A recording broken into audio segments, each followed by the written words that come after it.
sholat secara berjamaah. Mudah-mudahan sholat yang kita tunaikan diterima Allah Subhanahu wa Ta'ala. Kita juga tidak lupa untuk selalu bersolawat kepada Rasulullah Muhammad Sallallahu Alaihi Wasallam serta keluarga dan sahabat-sahabat beliau sekalian. Mudah-mudahan dengan solawat kita dan terus kita amalkan dan hidupkan sunnah-sunnahnya, kelak di akhirat kita mendapat syafaat daripada Rasulullah Sallallahu Alaihi Wasallam. Bapak Ibu yang saya muliakan dan saya hormati, kita lanjutkan kajian kita, kajian Riyadhus Shalihin ini. Kajian subuh ini mungkin singkat saja karena mungkin Bapak Ibu ada kegiatan, tapi penting ini kita kaji terkait dengan kondisi kita sekarang ini. Ini ada tuntunan daripada Allah dan Rasulnya. Adapun judul kajian kita subuh ini yaitu bab tentang larangan meminta jabatan. Larangan meminta jabatan kecuali bila ditunjuk atau dalam keadaan terpaksa. Bapak Ibu yang dimuliakan Allah Subhanahu wa Ta'ala, hampir 2 bulan ini kita masih membahas kajian tentang kepemimpinan atau kekuasaan. Terkait dengan kepemimpinan atau kekuasaan, maka tidak terlepas daripada jabatan. Seseorang diberikan jabatan sehingga seseorang itu menjadi penguasa atau pemimpin. Dalam ajaran agama kita yang mulia Islam, ternyata kita dilarang meminta-minta jabatan. Numis sana, numis sini, rayu sana, rayu sini. Supaya apa? Supaya dikasih jabatan. Baik, kita lihat beberapa dalil baik dalam Al-Quran maupun dalam hadis-hadis Rasulullah SAW tentang larangan meminta jabatan. Dalam Al-Quran surah Al-Qasas ayat 83 Allah Subhanahu wa Ta'ala berfirman, A'udzu billahi minasy syaithanir rajim. Bismillahirrahmanirrahim. Tilkad darul akhiratu naj'alha lil ladzina la yuriduna 'uluwan fil ardi wala fasadan wal 'aqibatu lil muttaqin. Kata Allah dalam firman-Nya, kebahagiaan negeri akhirat itu kami jadikan untuk orang-orang yang tidak ingin menyombongkan diri dan berbuat kerusakan di muka bumi, dan kesudahan yang baik itu bagi orang-orang yang bertakwa. Surah Al-Qasas ayat 83. Apa makna daripada firman Allah ini? Allah ingin menggambarkan kepada kita bahwa ada kehidupan akhirat setelah kehidupan dunia. Dan hampir separuh daripada ayat-ayat Al-Quran itu bercerita tentang kehidupan akhirat. Supaya kita ingat, sebagai manusia, makhluk yang tinggal di dunia ini, bahwa kehidupan dunia ini sifatnya sementara saja. Lalu apa hubungannya dengan jabatan? Allah ingin mengingatkan kepada kita, wahai manusia, jangan kalian halalkan segala macam cara hanya untuk meraih jabatan. Yang kadang-kadang kalau jabatan itu kita ambil, kita dapatkan dengan cara kita sendiri, maka cenderung akan sombong kita manusia, cenderung akan angkuh. Ini yang Allah ingatkan dalam firman-Nya. Makanya Allah ingatkan kebahagiaan negeri akhirat itu kami jadikan untuk orang-orang yang tidak ingin menyombongkan diri. Hati-hati Orang kalau sudah punya jabatan cenderung sombong, walau tidak semua.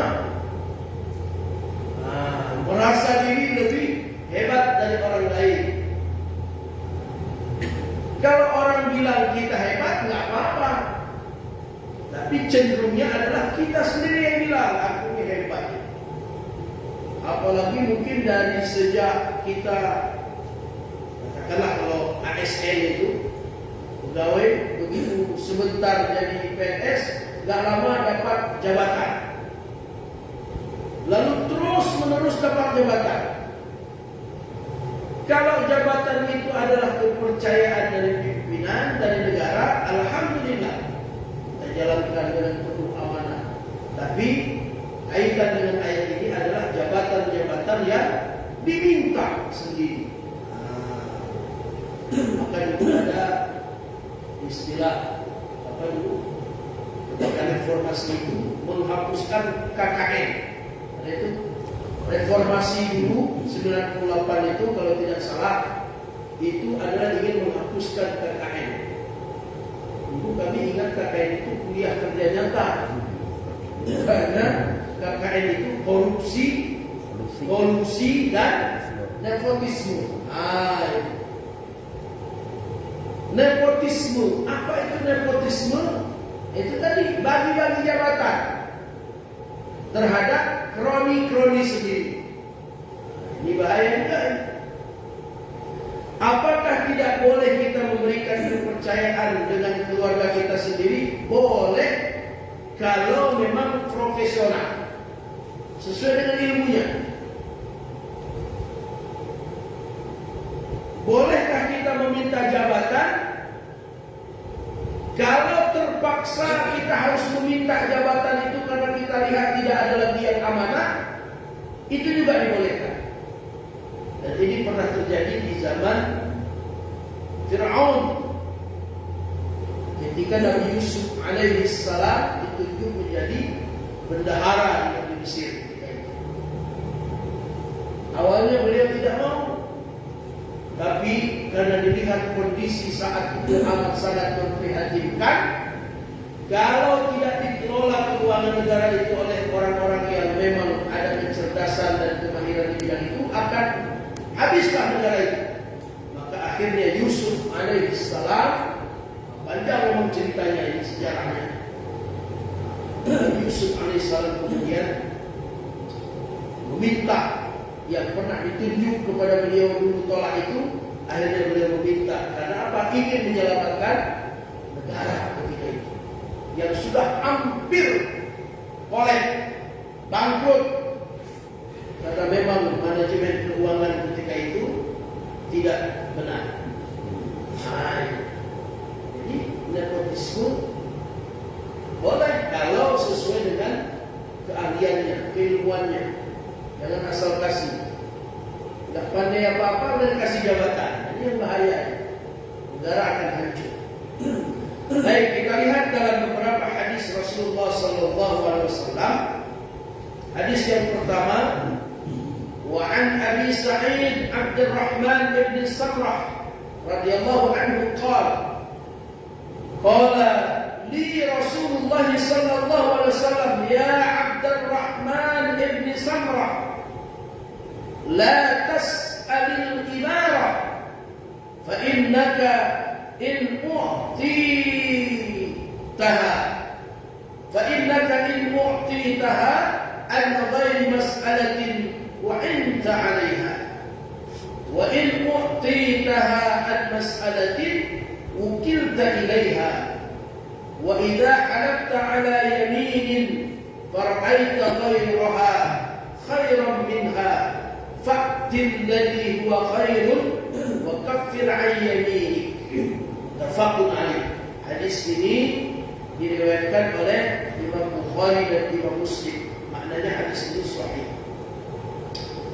Dari Abu Sa'id Abdurrahman bin Samrah radhiyallahu anhu berkata, Rasulullah sallallahu alaihi wasallam bersabda kepada saya, wahai Abdurrahman bin Samrah, janganlah kamu meminta suatu jabatan, karena sesungguhnya bila kamu diberi suatu jabatan tanpa memintanya, maka kamu akan mendapatkan pertolongan dalam menjabat jabatan itu. Tetapi kalau kamu diberi suatu jabatan karena meminta, maka jabatan itu diserahkan sepenuhnya kepadamu. Dan bila kamu telah bersumpah atas sesuatu perbuatan, kemudian kamu melihat ada perbuatan lain yang lebih baik daripada perbuatan tadi, maka kerjakanlah perbuatan yang lebih baik dan tebuslah sumpahmu itu. Hadis riwayat Imam Bukhari dan Imam Muslim. Bapak Ibu sidang jamaah yang dirahmati Allah, jadi ini Abdurrahman bin Samrah ini bercerita kepada kita bahwa suatu hari Rasulullah datang kepada beliau sambil bersabda, apa kata Rasulullah? Wahai Abdurrahman bin Samrah, janganlah kamu meminta-minta jabatan. Rasulullah memberikan perbandingan, bila kamu diberikan jabatan, lalu jabatan itu tidak kamu minta, maka Allah akan menolong. Berarti jabatan seperti ini jabatan yang diberikan atas dasar kepercayaan pimpinan, karena dilihat kinerja. Kalau jabatan itu tidak kita minta, lalu kita diberikan jabatan itu, berarti ini berdasarkan kinerja.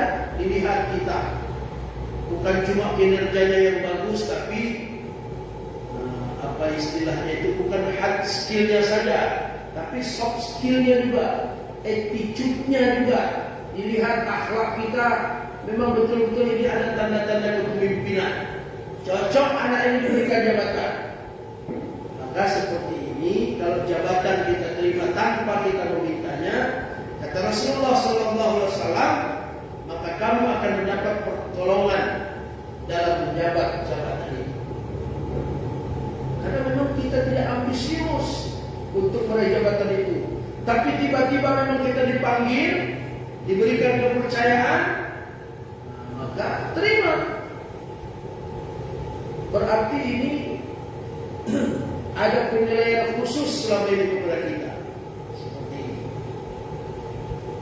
Tapi bukan tidak ada orang kadang-kadang sudah ditawarkan jabatan pun menolak. Kenapa? Takut dirinya tidak sanggup menjalankan amanah. Tapi ingat, kalau memang dalam satu kampung katakanlah, ketika tidak ada kepemimpinan, tidak ada yang mau, ini juga bahaya. Nah, dari awal kita cerita tentang kepemimpinan itu, bagaimana sulitnya memilih seorang pemimpin, tapi juga jangan sampai kepemimpinan itu kosong. Karena suatu kelompok dalam Islam itu diajarkan, kalau kita dalam perjalanan kecil saja musafir misalnya, satu mobil ada 4 orang, itu mesti ada amirnya 1 orang. Begitu diajarkan kita dalam Islam. Kita mau berangkat kemana nih? Mau berangkat ke Sare. 4 orang dalam perjalanan itu, kita tunjuk 1 orang pemimpin. Begitulah Islam mengajarkan. Apalagi di dalam kelompok besar, lampu, dusun, jangan sampai ada kepala dusun. Karena kepala dusun ini kan menteri kalau di negara itu. Pembantu presiden. Kalau di desa, pembantu kecil. Mesti ada kepala dusun, mulai jurung. Di masjid mesti ada amir masjid, takmir masjid. Kalau sekarang istilahnya kita ketua BKM, mesti ada yang mengurus, mengatur semua, mengendalikan aktivitas jamaah masjid. Mesti ada. Susah memang, tapi walaupun susah mesti kita cari. Maka dibuatlah pemilihan. Kalau pemilihan, nanti ada pertanyaan. Bagaimana Ustaz kalau kita mendaftarkan diri? Itu bukan meminta jabatan. Misalnya habis masa jabatan Pak Kecil, Lalu oleh panitia pemilihan diumumkan kita akan mengadakan pemilihan kecil. Apa istilahnya kalau sekarang? Pilciksu. Nah, karena macam-macam istilah baru sekarang. Pemilihan kecil secara langsung. Maka ada masa pendaftaran. Tanggal sekian sampai tanggal sekian silahkan mendaftar. Baik mendaftarkan diri sendiri ataupun didaftarkan oleh orang lain. Kalau ketika pendaftaran itu masa pendaftaran ada di antara kita mungkin merasa insya Allah sanggup menjalankan amanah lalu mendaftar, nah itu bukan minta jabatan mendaftar, tapi ingin ikut proses dalam demokrasi pemilihan kecil. Kalau ternyata memang masyarakat melihat oh ini cocok nih lalu terpilih, nah ini hasil daripada pemilihan, bukan hasil meminta jabatan. Seperti juga di pejabat-pejabat sekarang ada ikut sebelum mendapat jabatan itu apa istilahnya fit and apa istilahnya fit and proper test. Dia ikut ujian. Dia ikut ujian untuk menjadi eselon 2. Nah, ini bukan minta jabatan. Dia ingin mengukur dirinya sanggup apa enggak dia menjadi seorang pejabat eselon 2. Ini jangan sampai salah nanti. Oh, kalau gitu bahaya nih. Semua kepala dinas itu berarti sudah menyalahi, tidak menyalahi kalau seperti itu caranya. Yang jangan nanti ada KKN. Apa maksudnya? Tes, ya tes, tapi calon sudah ada di luar. Nah ini yang gawat. Kadang-kadang orang capek, sibuk cari bahan, tapi pemenangnya sudah ada. Nah, ini tidak boleh. Tapi benar-benar kita secara real, secara bersih, dites kemampuannya. Sanggup enggak? Karena apa? Fit and proper test itu boleh memilih dinas apa yang akan dia pilih. Dia ingin menjadi kepala dinas apa? Tujuannya apa? Menurut kemampuan dia, ilmu yang dia miliki, saya mampu memimpin di dinas ini. Adapun mungkin dinas-dinas teknis seperti katakanlah PU, Bina Marga, Cipta Karya itu orang-orang teknis. Nah, kalau orang-orang sipil nanti nggak sanggup. Walaupun kadang-kadang ada orang bilang pejabat eselon 3 itu kan yang paling penting kebijakannya. Nah, ini hati-hati. Kalau ilmu yang dimilikinya tidak sesuai, salah nanti mengambil kebijakan. Karena yang harus kita ingat, selain kepemimpinan itu, jabatan itu amanah dari Allah Subhanahu wa taala, juga amanah kepada masyarakat kita. Harus dipertanggungjawabkan. Jadi pada dasarnya Rasulullah melarang ini. Kepada Abdurrahman bin Samurah bersabda beliau, jangan sekali-kali kamu meminta jabatan. Dan ini juga berarti Rasulullah melarang kita.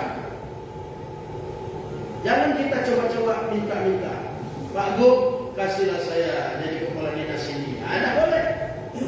Tapi Pak Gubernur bilang, ini akan dibuka fit and proper test untuk eselon 2. Silahkan berkompetisi. Silahkan berkompetisi. Nah itu boleh mendaftar kita. Kita dengan kepercayaan diri dan ilmu kita merasa saya sanggup insya Allah. Silahkan.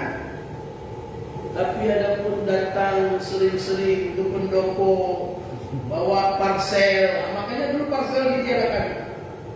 Nah, ketika reformasi terjadi, tidak ada lagi kirim-kirim parsel ketika hari raya ke pejabat. Salah satunya untuk pemilu. Kita lihat lagi hadis yang lain. Wan Abi Dzar radhiyallahu anhu qala li Rasulullah sallallahu alaihi wasallam, ya Aba Dzar, inni araka dha'ifan wa inni uhibbu laka ma uhibbu li nafsi, la ta'muranna 'ala ithnain wa la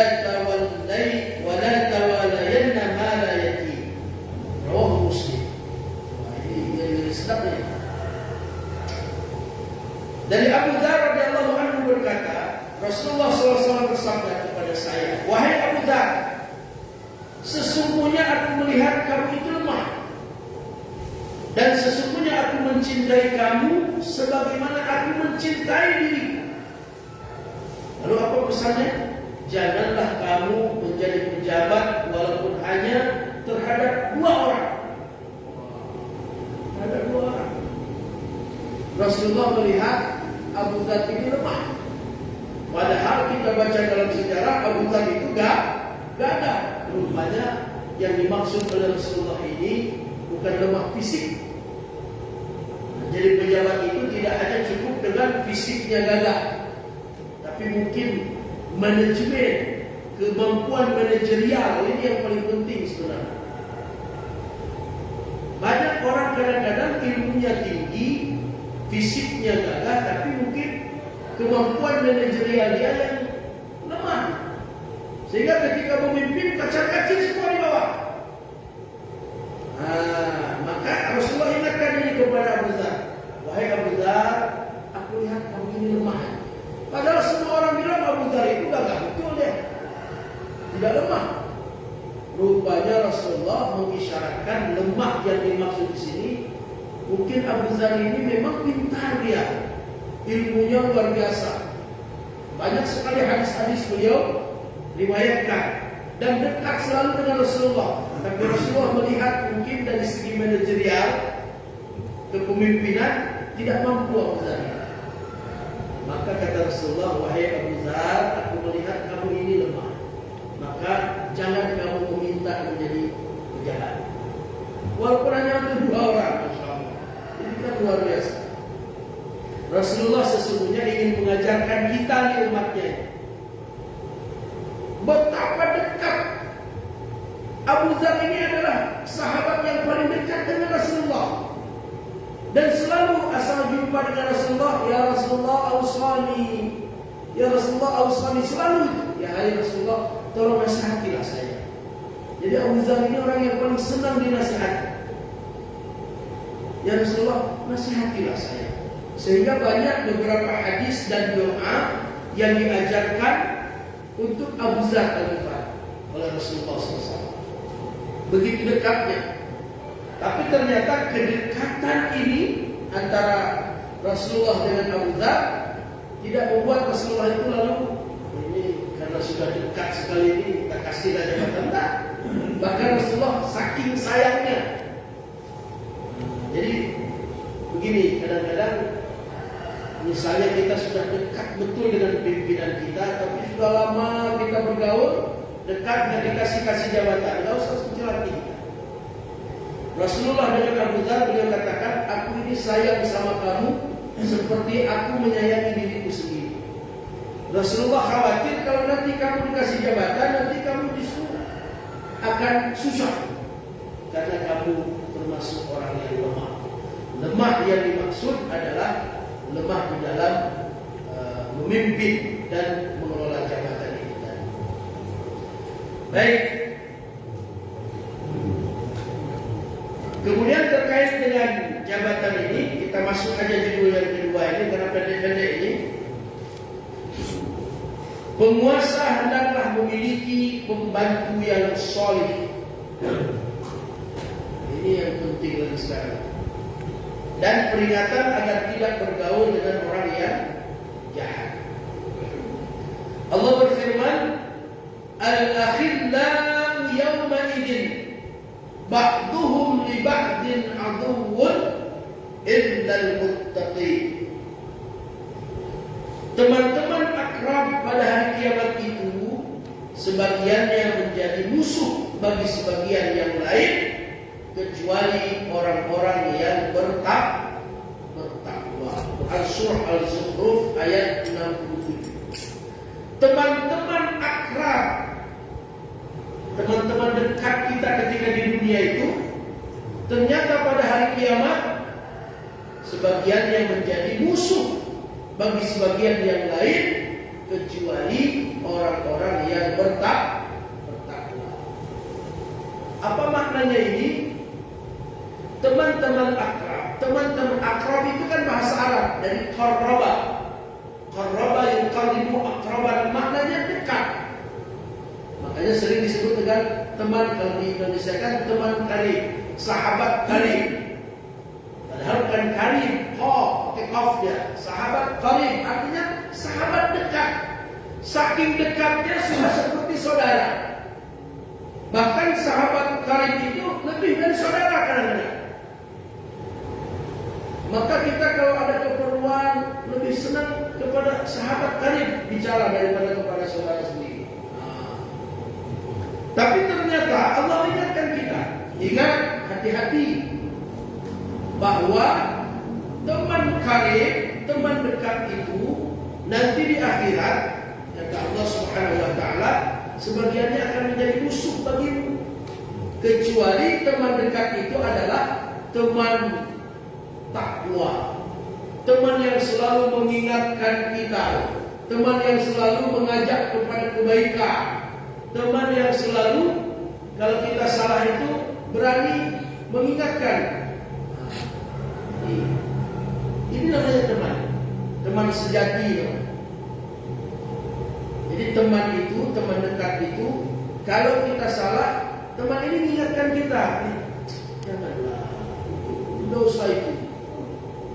Tapi kalau kita berbuat salah dibiarkan saja, walaupun teman karib, teman dekat, maka kata Allah menjadi musuh nanti di akhirat. Maka landasilah persahabatan itu, landasilah pertemanan itu dengan ketakwaan kepada Allah Subhanahu wa taala. Ini harus menjadi landasan.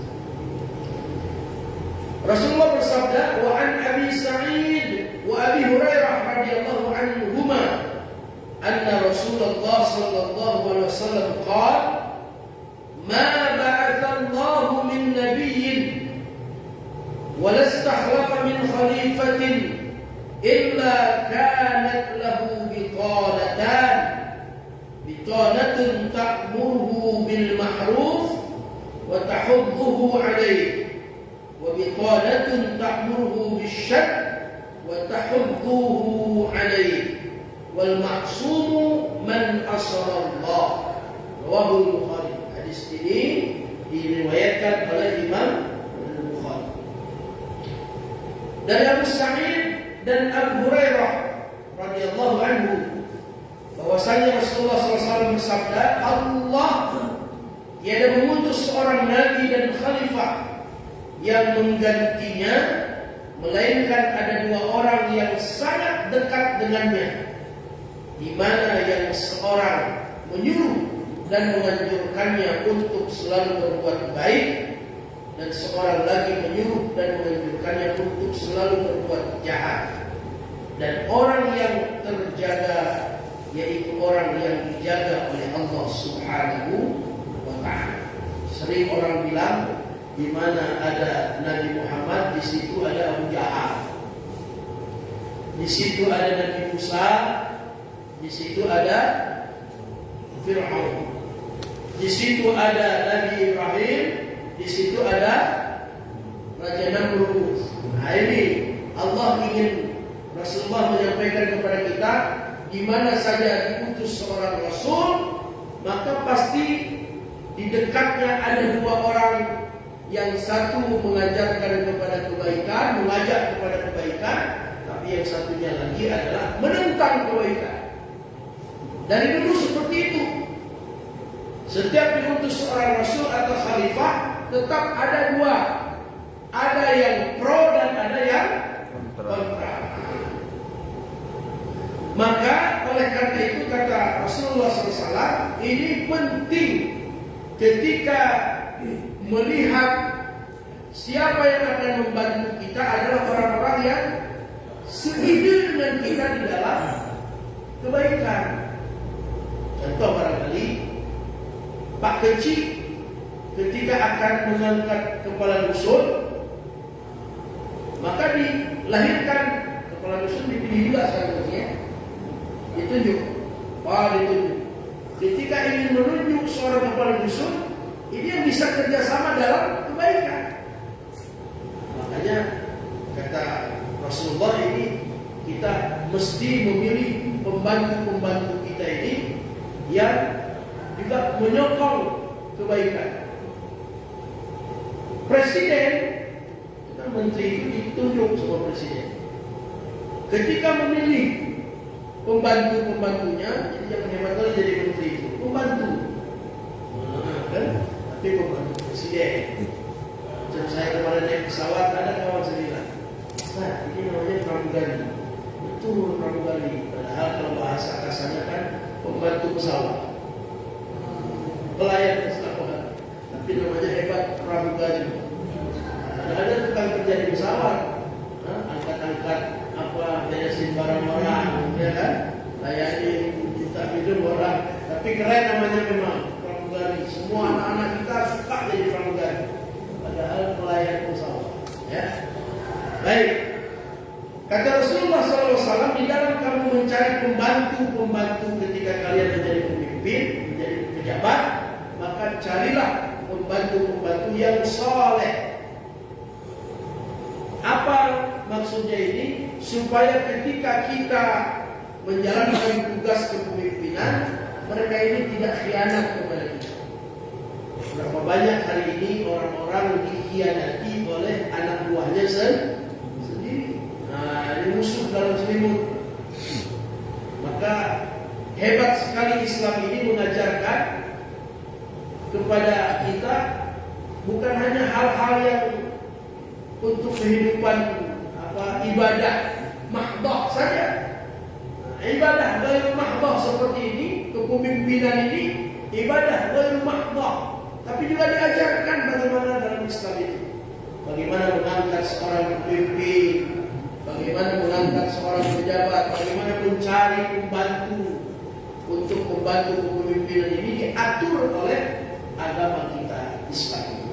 Begitu sempurna agama kita, walaupun belakangan sudah mulai lagi muncul nih aliran-aliran pemikiran yang mengatakan bahwa Islam belum sempurna. Ada viral kan di video? Seorang buya, jadi Aceh buya, wahnya lampu. Makanya punya abal dengan profesor, doktor, buya. Cocok orang buya menduduki kaki, yang penting troll, yang penting kenyang. Jadi luar biasa. Dibilang Al-Quran itu belum sempurna, masih bisa dikritisi. Ya Allah, apa dia? Padahal Islam itu dibawa oleh Rasulullah SAW dengan Al-Quran sebagai pedomannya sudah amat sangat sempurna. Ketika ayat yang terakhir turun, al-yawma akmaltu lakum dinakum wa atmamtu alaikum ni'mati wa raditu lakumul islama dinan. Pada hari ini kata Allah, telah aku sempurnakan untukmu agamamu. Apa yang kita baca? Allah sendiri yang mengatakan, pada hari ini sudah aku sempurnakan untukmu agamamu. Dan aku sudah ridha. Allah sudah ridha kepada Rasulullah atas dedikasinya, kalau bahasa sekarang, atas pengabdiannya, karena memang sudah sempurna. Sudah amat sangat sempurna. Sudah kafah. Tapi ternyata ada orang-orang yang merasa hebat, merasa pintar hari ini, sudah bilang pula Al-Quran tidak sempurna, Al-Quran belum sempurna, Rasulullah belum sempurna. Masya Allah. Kita tidak perlu bantah itu, tapi kita harus punya keyakinan bahwa agama kita Islam adalah agama yang sudah amat sangat sempurna. Kita tinggal menjalankan. Dan ngeri hari ini memang sedang disuarakan di mana-mana bahwa semua agama sama, semua agama sama, semua agama sama. Ini hati-hati. Ini berkaitan dengan akidah. Lalu sekarang ini sebentar lagi kan, ini sudah Desember, sebentar lagi akan hari Natal itu. Sudah mulai itu viral juga di video. Tidak ada salahnya. Ada kemarin seorang ustaz ceramah di gereja ada. Sekarang cepat kali menunggu informasi. Kalau menurut saya muslim mengucapkan selamat hari Natal, nggak ada masalah itu katanya.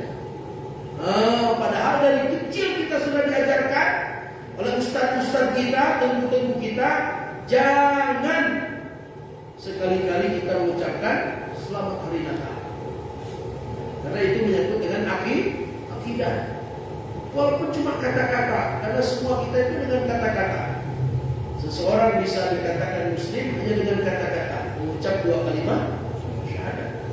Kita menjadi halal bergaul dengan istri gara-gara kata-kata.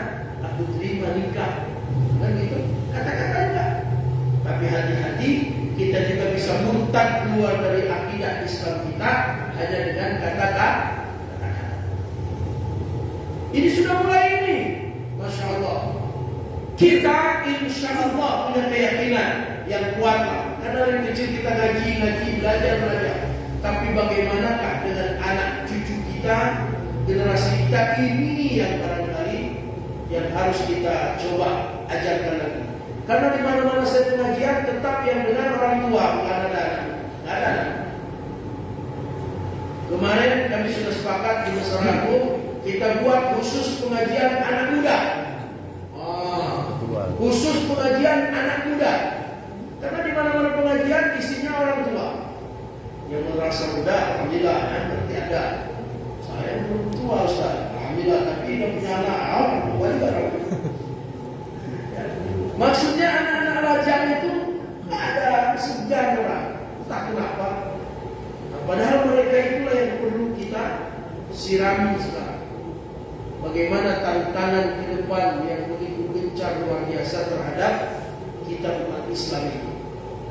Bahkan yang kita membuat bingung adalah internal Islam itu sendiri. Itu yang membuat kita bingung. Kayak Profesor Dr. Buya, ya? Jadi tokoh Islam, tokoh Muslim, tapi ketika beliau berkata begitu, dia berkata begitu, jadi kita nih anak-anak muda ini jadi bingung ya. Kalau kita mungkin orang tua langsung bantah, woi pegas Islamnya, buya kru, ya kan? Tapi kalau anak muda belum tentu dia terima, ya enak juga lah. Yang khawatir kita Bapak Ibu yang dirahmati Allah, kita terus disuarakan bahwa semua agama benar, semua agama sama. Maka anak muda nanti kalau gitu, suka hatilah mau pilih agama mana aja, ini yang baik. Padahal kita sering berkata bahwa menurut kita umat Islam, agama yang paling benar adalah Islam. Inna dina indallahil Islam. Oh, kalau menurut mereka agama mereka paling benar, silahkan. Tapi jangan sampaikan kepada kita umat Islam. Kita juga menyampaikan ini kepada sesama Muslim, supaya kita ini makin kuat. Bukan ini memojokkan agama lain. Ini kan bagus menjadi live ini. Tidak akan apa-apa. Karena kita bicara dalam sesama umat Islam, mengatakan agama yang paling benar adalah agama Islam dalam kalangan kita. Orang lain silahkan punya keyakinan yang sama, sehingga kita masing-masing saling menghormati, saling menjaga. Begitu Bapak Ibu yang dirahmati Allah SWT. Kembali kepada kajian kita bahwa boleh kita mendapatkan jabatan, asal jabatan itu jangan kita minta. Jangan minta jabatan. Tapi sekali kita diberi jabatan karena itu merupakan amanah, ambil. Kita sudah terpilih, kita menjabat, ambil jabatan itu dan lakukanlah, laksanakan dengan penuh amanah. Begitu juga ketika kita berada dalam posisi di atas menjadi pemimpin, ambillah pembantu-pembantu kita yang seide sejalan untuk menegakkan amar ma'ruf nahi munkar. Ini barangkali kajian kita subuh ini, mudah-mudahan Allah Subhanahu wa taala memberikan taufik dan hidayah kepada kita semua, sehingga perjalanan kehidupan kita di dunia yang singkat dan fana ini tetap kita dalam koridor agama yang telah diatur oleh Allah Subhanahu wa taala. Karena yang harus kita ingat, kehidupan kita yang singkat ini amat sangat mempengaruhi kehidupan kita di masa yang akan datang, terutama kehidupan akhirat kita. Ini saja barangkali kajian kita subuh ini, mudah-mudahan ada manfaatnya. Mungkin sebelum ditutup ada pertanyaan dari masyarakat. Silakan.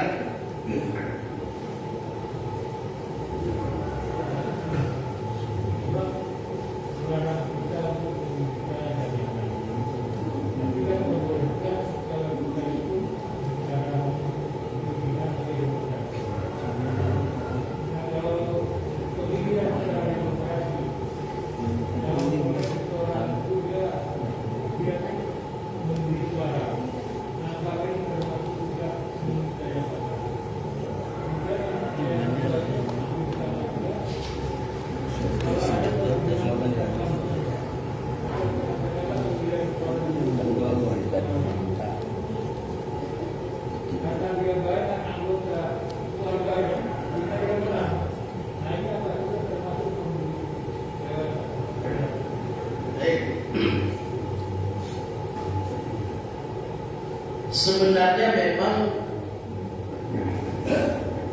kalau demokrasi dalam Islam itu, inilah bedanya demokrasi kita dengan demokrasi Islam. Kalau dalam Islam demokrasi itu bukan suara terbanyak, tapi suara yang paling benar.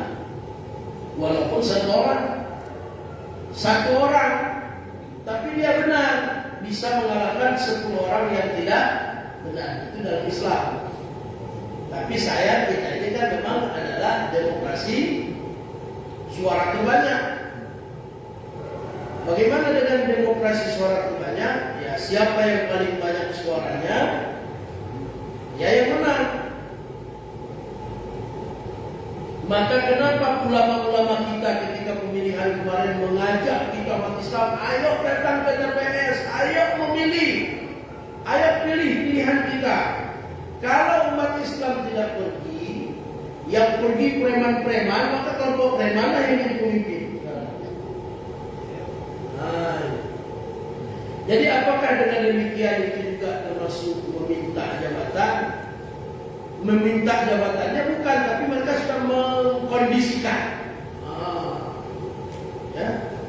Apa ruginya? Ruginya siapa yang memiliki suara terbanyak, itulah yang akan menang walaupun tidak baik. Mungkin ada kelompok mencuri hal ini, lihatlah orang-orang yang tidak beragama sudah punya partai. Mereka punya kelompok sendiri. Mereka terus menyuarakan ini supaya nanti bisa duduk di parlemen. Bisa kan duduk? Bisa. Kenapa suara terbanyak? Oleh karena itu Bapak Ibu yang dirahmati Allah, terkait dengan pertanyaan tadi, karena sistem demokrasi kita adalah suara terbanyak, maka setiap ada pemilihan, baik itu di tingkat level kecil, kepala dusun, kepala desa dan seterusnya sampai ke atas, marilah kita berpartisipasi, manfaatkan suara kita. One man, one vote. Ya, itu bahasa Inggrisnya. Satu orang, satu suara. Satu orang, satu suara itu akan rugi kalau kita tidak manfaatkan. Karena apa? Orang lain mungkin dengan bagi-bagi duitnya kan gitu, dengan macam-macam maka dia akan jadi apa? Bagaimana kalau sudah terjadi seperti itu lalu dia membeli suara? Ya sama dengan minta jabatan tadi itu, dibeli suara. Bukan lagi kepercayaan masyarakat. Masyarakat memilih dia karena dia dikasih sesuatu. Dalam agama itu tidak boleh, dalam Islam tidak boleh. Makanya ya kita yang ditawarkan itu program kerja.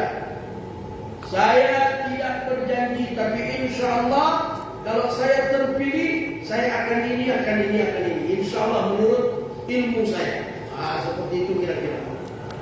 Tapi sekarang memang itu jadi kajian. Apa pembahasan dulu di ILC pernah bilang. Sekarang Pak, kita kasih duit pun orang belum tentu pilih kita. Kalau dikasih duit katanya. Ada itu dalam ILC dibahas. Kita kasih duit, belum tentu dia pilih kita. Apalagi nggak kasih duit. Tapi ingat, jabatan itu adalah amanah. berarti Allah tidak menakdirkan kita menjadi seorang pejabat. Kita tidak boleh menempuh cara-cara yang diharamkan oleh agama untuk meraih sesuatu jabatan. Termasuk itu tadi, tidak boleh. Kita tabur uang untuk membeli suara, sama juga. Berarti supaya kita mendapatkan jabatan itu. Oleh karena itu, inilah pentingnya kita mengaji ini supaya kita paham agar tuntunan dari Allah dan Rasulnya dalam agama ini terkait masalah kepemimpinan dan politik ini, kita juga bisa melek politik. Umat Islam hari ini harus melek politik. Kalau dulu kan sering bilang hanya urusan politik, urusan menggaul, hanya ibadah-ibadah macam sekarang ternyata tidak boleh kan. Kita orang di dalam masjid ini akan diusir dari masjid kalau kita tidak mau ikut nimbrung dalam politik. Minimal dalam pembinaan itu kita hadir tahu siapa yang kita pilih. Jangan sampai kita salah di dalam ini. Barangkali Bapak, mudah-mudahan yang kita diberikan oleh Allah kekuatan sehingga ke depan semua kehidupan kita masuk negara kita akan lebih baik daripada masa-masa sebelumnya. Subhanallah wa bihamdihi, subhanakallahumma wa bihamdihi.